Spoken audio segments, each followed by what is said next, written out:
Going where you had to? പടച്ചോനെ guys we going to Albania. Hello guys, രാവിലെ തന്നെ ഈ രണ്ടെണ്ണത്തിനെ കുത്തി എഴുന്നേൽപ്പിച്ച് എയർപോർട്ടിലേക്ക് പോകാന്നുള്ളത് വൺ ടാസ്ക് ആയിരുന്നു. എന്നാലും കൃത്യസമയത്ത് തന്നെ നമ്മൾ എയർപോർട്ടിലെത്തി. വീഡിയോ എടുക്കേണ്ട ഇടയിൽ ഒരു ചേട്ടൻ വന്ന് എന്തൊക്കെയോ പറഞ്ഞിട്ട് പോയി. നമ്മൾ വിട്ടുകൊടുത്തില്ല, തിരിച്ചയാളോട് എന്തൊക്കെയോ കാണിച്ചു.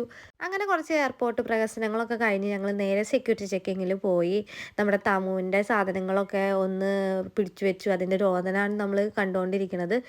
എന്നാലും പുള്ളിക്കാരിക്കെല്ലാം തിരിച്ച് കിട്ടി.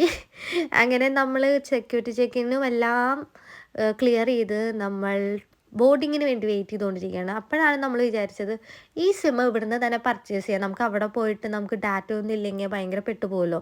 അതുകൊണ്ട് നമുക്ക് ഇവിടെ വെച്ച് തന്നെ നമുക്ക് ഈസി ആയിട്ട് ഈ സിം പർച്ചേസ് ചെയ്യാൻ പറ്റുമായിരുന്നു. 5.5 പൗണ്ടിൻ്റെ ഡാറ്റ ഓൺലി പാക്കാണ് ഞാൻ എടുത്തത്. വളരെ സിമ്പിളായിട്ട് തന്നെ നമുക്ക് നമ്മുടെ ഫോണിൽ ഇത് ഇൻസ്റ്റാൾ ചെയ്യാം. പർച്ചേസ് ചെയ്ത് കഴിയുമ്പോൾ ഒരു ഇമെയിലിലേക്ക് നമുക്ക് കോഡ് വരും. ആ കോഡ് ജസ്റ്റ് ഈ സിം സെറ്റിങ്സിൽ പോയി എൻ്റർ ചെയ്ത് കൊടുത്ത് കഴിഞ്ഞിട്ടുണ്ടെങ്കിൽ നമ്മുടെ ഈ സിം ആക്ടിവേറ്റ് ആവും. അത് ആക്ടിവേറ്റ് ആവുന്നത് നമ്മൾ അൽബേനിയയിൽ ലാൻഡ് ആയതിനു ശേഷമായിരിക്കും. നമ്മുടെ ഫുൾ ഗാങ് റെഡിയാണ്. Boys team and girls team. അങ്ങനെ ഞങ്ങൾ 5 പേരാണ് പോകുന്നത്. ഞങ്ങളുടെ ഫസ്റ്റ് ട്രിപ്പ് ടുഗെദർ ആണ്.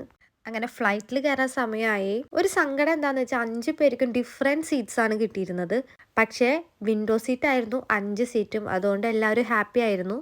അങ്ങനെ ഒരു 3.5 മണിക്കൂർ കൊണ്ട് നമ്മൾ അൽബേനിയ തിരാന എയർപോർട്ടിൽ എത്തി. അവിടെ വെച്ച് ഫ്രീ ഈ സിം ഞാൻ നോട്ടീസ് ചെയ്തു. എന്തായാലും വെറുതെ കിട്ടുന്നതല്ലേ എന്ന് വെച്ചിട്ട് 2 കയ്യിലെടുത്ത് വെച്ചു. പിന്നെ നമ്മൾ നേരെ പോയത് കാർ റെൻറ്റിന് എടുക്കാനാണ്. എയർപോർട്ടിൻ്റെ എക്സിറ്റിൻ്റെ അവിടെ ഇഷ്ടം പോലെ കാർ റെൻറ്റ് കമ്പനീസ് ഉണ്ട്. അപ്പോൾ ഒന്നും ചൂസ് ചെയ്ത് ഒരു കാർ അങ്ങ് സെലക്ട് ചെയ്യുക. അങ്ങനെ നമ്മൾ നമ്മുടെ കാർ എടുത്ത് നേരെ നമ്മുടെ ജേർണി സ്റ്റാർട്ട് ചെയ്തു. ഡേ 1 തിരാന എയർപോർട്ടിൻ്റെ എൻട്രൻസ് ആണ് ഇപ്പോൾ കാണുന്നത്. ഞങ്ങൾ 5 പേർക്കും വിശന്ന് വലഞ്ഞിരിക്കുകയായിരുന്നു. അങ്ങനെ ഒരു റെസ്റ്റോറൻറ്റ് കണ്ടു. റെസ്റ്റോറൻറ്റിൻ്റെ സ്പെല്ലിങ് നിങ്ങൾ ശ്രദ്ധിച്ചാൽ ഫണ്ണി ആയിട്ട് തോന്നും.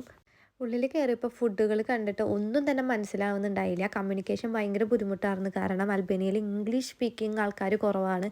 പിന്നെ കണ്ടിട്ട് നമുക്ക് തിന്നാൻ പറ്റുമെന്നൊക്കെ തോന്നിയിട്ടുള്ള കുറച്ച് ഫുഡുകൾ നമ്മൾ സെലക്ട് ചെയ്തു.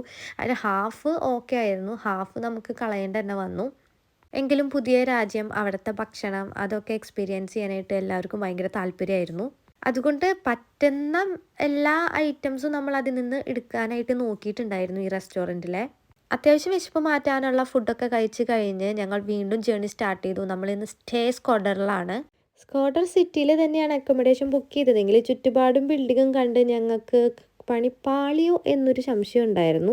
എന്തെങ്കിലും ആവട്ടെ പോയി നോക്കാമെന്നുള്ളൊരു സ്കീമിന് ഞങ്ങൾ കയ്യിൽ കിട്ടിയ ഐറ്റംസ് മാത്രം എടുത്ത് മുകളിലേക്ക് കയറി. കാരണം 4-ാമത്തെ 5-ാമത്തെ ഫ്ലോറിലായിരുന്നു നമ്മുടെ സ്റ്റേ ബുക്ക് ചെയ്ത ബാസീനെ എല്ലാവരും പ്രാഗിക്കൊണ്ട് സ്റ്റെയർ കയറിക്കൊണ്ടേയിരുന്നു.